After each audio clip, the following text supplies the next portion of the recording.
Hey guys, welcome back to the channel. Thanks for tuning in. Always a pleasure. Listen, today we're going to talk a little bit about the Edmonton Oilers. They're struggling, guys. I talked about it in my last video how I wanted to do something on the Edmonton Oilers and what's going on in Edmonton. Well, this is it.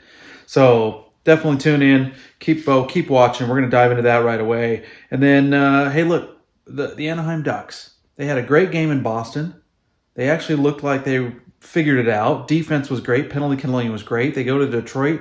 They put up a stinker again. Dallas Eakins has got to go. We're going to do a recap of the scores today as well. Stick around.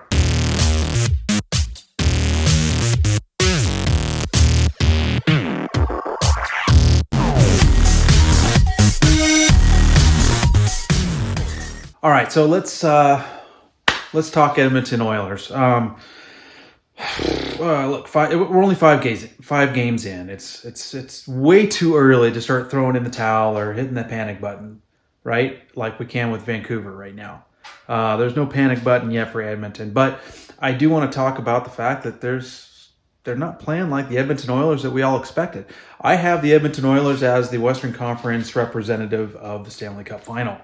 At this point in the season so far, I'm almost wondering, did I make a mistake? Maybe I should have picked Calgary because I kind of was trying to figure out between those two who was going to be the team. And I don't know, with Edmonton and the experience they got last year going pretty deep all the way to the conference final, I thought that they would get there this year. But it's still too early to throw in the towel. But they're 5 games in. They're 2 wins, 3 losses. What's going on? Why aren't the Edmonton Oilers just playing like what we'd expect to see, right? Campbell's in net. They got him in the offseason. He was supposed to shore up that goalie in net presence to keep the puck out of the net. That's not happening.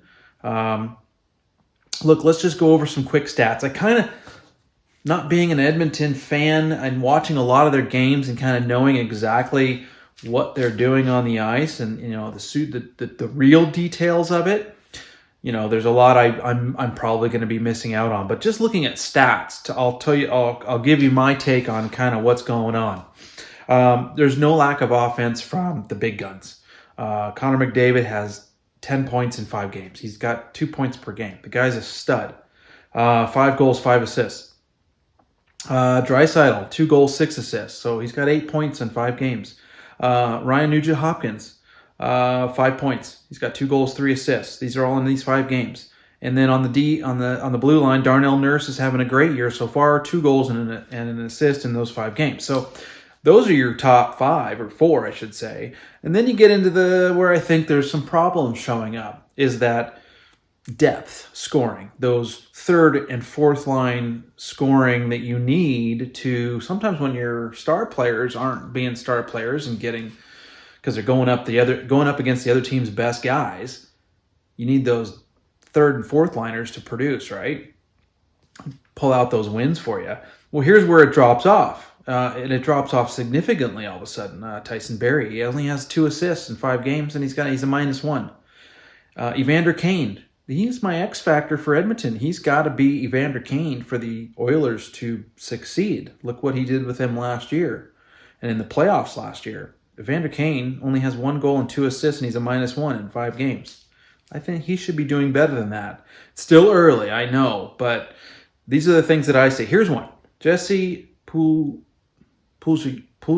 God, I kill names. I kill him.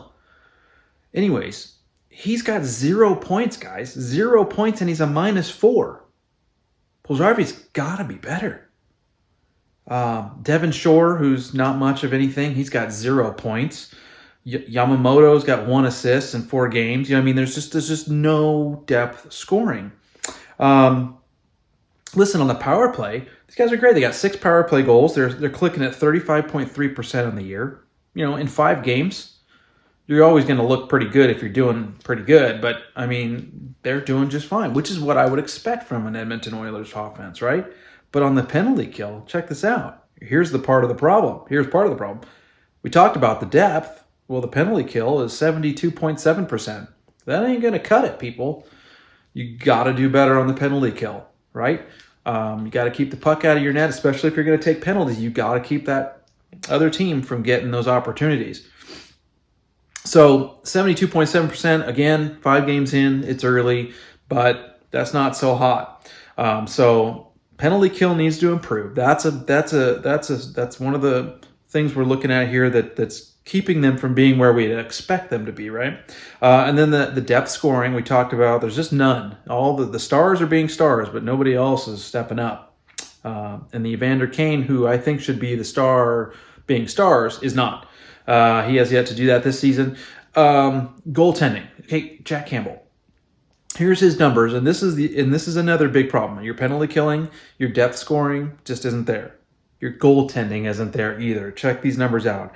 He's 2 wins, 2 losses. Okay, he's clicking at 3.82 goals against average, almost 4 goals against a game, and an .889 save percentage. Okay, that's problems. That's problems. And that's not always his fault. The goaltenders are not always the ones that are at fault. Let's not throw Jack Campbell under the bus. He does need to be better. But the guys playing in front of him just aren't cutting it either. Okay? Sounds like a very familiar team right now, which we'll talk about later. Stick around, Ducks fans, for that one. But, there's your Edmonton Oilers. Penalty killing's not so hot. Depth scoring's not really there. Vander Kane's not being a Vander Kane. Defense needs to get better. There you go. Edmonton, no panic button like in Vancouver. They'll be fine. They just need to figure it out. Jack Campbell needs to play better. They got to get their penalty killing figured out, and then got to get some of the depth scoring going.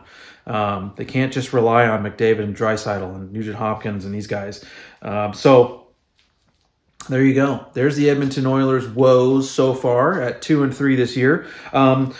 Moving away from that, we're going to jump into the Ducks and their absolutely dreadful game today against the Detroit Red Wings. But if throw up could come out of my mouth and I could make it happen, I would do it. That's how I feel about what they did tonight. Dude, look at the Anaheim Ducks. Horrible road trip. 0-4-1. Stinker in New York on the island and playing the Islanders. A stinker at Madison Square Garden against the Rangers. They put up 4 goals against a really good goalie there, Shesterkin, but still lost. Blew it hard in New Jersey, where I think they should have won. Played a really good game finally in Boston, and everything that I was looking for happened, except for the goals. But the better defense and the penalty killing and limiting shots and things like that, they were doing it, and that's why they ended up getting a point in that game. So here we go. We go to Detroit, and you're going, okay, let's feed off of what we did in Boston, right? Well, no, they just went right back to what they were doing in New York and New Jersey.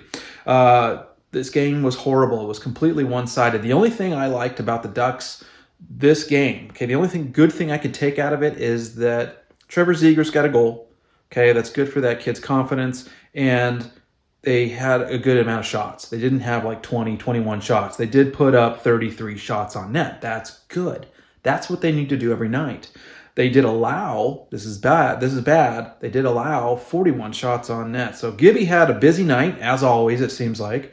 That's not good. They've got to limit those shots. Part of the reason here, look at this. They were out shot block wise. They were outdone, if you will. Listen, the block shots were in favor of the Detroit Red Wings in a big way. It was like 18-10 or something like that. So Detroit was blocking shots. So there was no lack of effort on shooting the puck, but Detroit, again, was outworking the Ducks. Okay, this is the problem. They get outworked. They were out-hit, I believe. And so there's just a lot of that going on. They were out-hit. More block shots went Detroit's way. Ducks had 10 giveaways. I don't know. It just wasn't a good game. It went right back to what I was looking at earlier in the earlier games. Long story short, listen, I don't know what the problem is. I mean, it's not Gibson's fault. That guy made some incredible saves. Absolutely incredible saves. Some of the best saves you're going to see in hockey. They're going to be highlight reels. But if you don't give a guy a chance, Oh, he can't stop everything. Power play, guys, the power play. Here we go. The Ducks were 0-4 on the power play. 0-4. You're not going to win games unless you can get 1 or 2 power play goals. Okay, and then on the penalty kill, they allowed 3 goals on 5 penalties. So they were 3 for 5 on the penalty kill. Horrible. And 0 for 4 on the power play. So special teams blew tonight for the Ducks. And overall, they just got outplayed big time. So what can you say? Oh, I know. Dallas Eakins. Get out of there. Make him go away, please. I know it's early. We're not going to see that anytime real soon. But, man, I hope that guy's gone. Dallas Eakins, if you're watching, I like you. But you need to coach in the minors. Okay. So, anyways, Ducks. They're coming home. They got the Tampa Bay Lightning. Man, they need to turn it around. Let's get a win, Ducks, when we get home. Okay, please? All right. Ducks fans, I love you. I'm a Ducks fan through and through. I never will ever stray away from them. But, man, do they look like crap right now.